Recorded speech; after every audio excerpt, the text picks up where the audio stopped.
We're with Director of Athletics Greg Burke. And Greg, we're looking back as we look ahead this month on NSUDemons.com with the Demon Delights contest spotlighting 16 of the top achievements this past year in Northwestern State athletics. Talk about the last year and what happened for the Demons and Lady Demons. In a nutshell, it was really hard to get it down to 16, wasn't it? I know we've had our external staff and some other folks trying to work through all of that, but the 14-15 year was very successful on all levels. We talk about our cornerstones all the time of academic achievement, personal responsibility, and competitive success. And in all three areas, I was very, very proud of our student athletes, our staff, and our coaches. How does that come back to the supporters, the Demons Unlimited Foundation, and different things that people do to help Northwestern State athletics? It makes all the difference in the world. I mean, on one hand, I've said this many, many times, that finances alone cannot be the reason you're successful or you're not successful, because if that was the case, then whoever had the most money was going to always win, and it doesn't work that way. And we know that there are different ways that budgets are built in our conference, different ways that budgets are built across the country, and in some cases, I like to call it built-in or unearned finances are more readily available.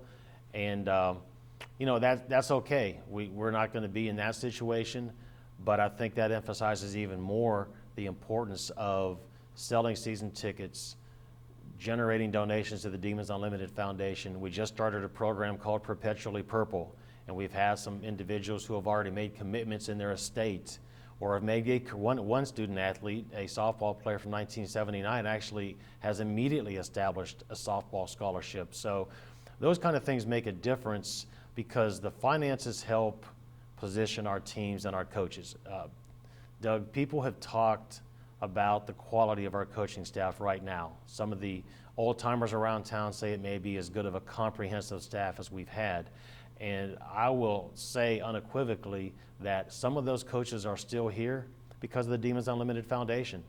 It's the nature of the cost of doing business at the Division I level, that these coaches are to be compensated for their coaching ability, for the level of success they've achieved, and some may be here longer than others, but the fact of the matter is continuity is so important. It's important for our student athletes, it's important within the program, it's important for our fans, and part of that is compensating those coaches, and the Demons Unlimited Foundation does that, and that's just one way. All right, this is a tough question. The Demon Delights, the 16 events that were determined to be the top 16. Pick a few of your favorite snapshots.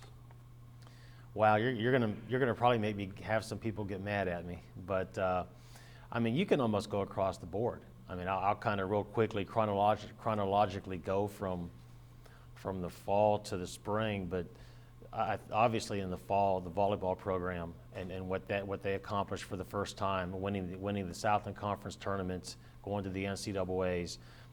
We had some outstanding football players, including one who's coming back in Ed Egan, earned some awards, Amon Claiborne, Deion Simon ending up in NFL camps, and then you get into the winter and you've got Aaron Williams earning All-American honors at the NCAA Indoor Track and Field Championships.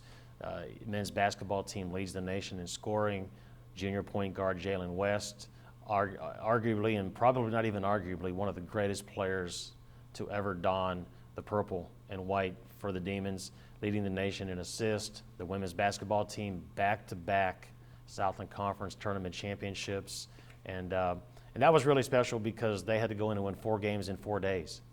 They had a great start to the regular season, had a little bit of a slide which dropped them down in the seeding, yet they were able to win 4 games in 4 days. And then you kind of transition into the spring, and you think about track and field again, and the great comeback by Ashley Aldridge to go all the way to the NCAAs, overcoming surgery and a lot of other setbacks and hurdles that she had to overcome to get there. Softball, winning the first conference regular season championship since 2000 and playing in the 3rd straight Southland Conference tournament championship game. Baseball team finishing 2nd in the regular season, and that's the highest finish since 2010. and the women's tennis team also winning the regular season championship and making another appearance in the tournament championship finals. So I'm going really fast, and I'm sure I'm missing some things, but a lot of those things pop out. And like I said, it goes back to what we talked about at the beginning. It was a great year on the field competitively for our athletic program. I know that excites our fans and our alumni, and we want to carry that over to next year. And oh, by the way, there was this football game up in along I-20.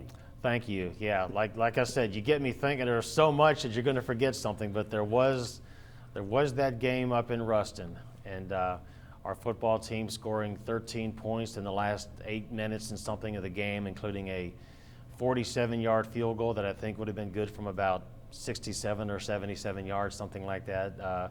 Chris Moore boomed it, and yeah, great win for Jay Thomas and our guys over Louisiana Tech, and that still resonates among our fan base. It was a very big win for us, obviously for in-state purposes, for alumni pride for our program, and yeah, that definitely ranks right up there as well. Where did you watch the kick from?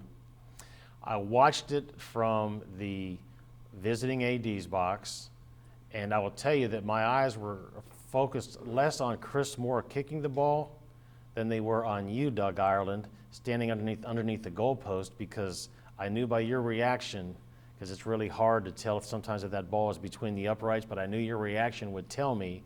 But actually, you didn't react because you wanted to be sure, and then my eyes went to our bench, and when our bench emptied onto the field, I knew what had happened. How long did it take you to get to the field?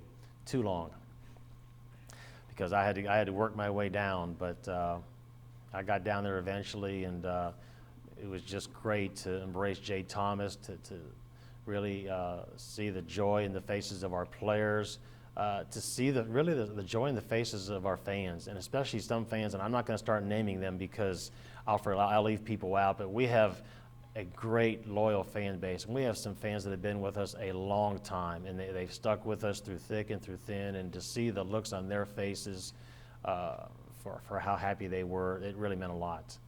I can see you're going to have a tough time voting on the Demon Delight. I will, but I'll enjoy doing it. Thanks, Greg.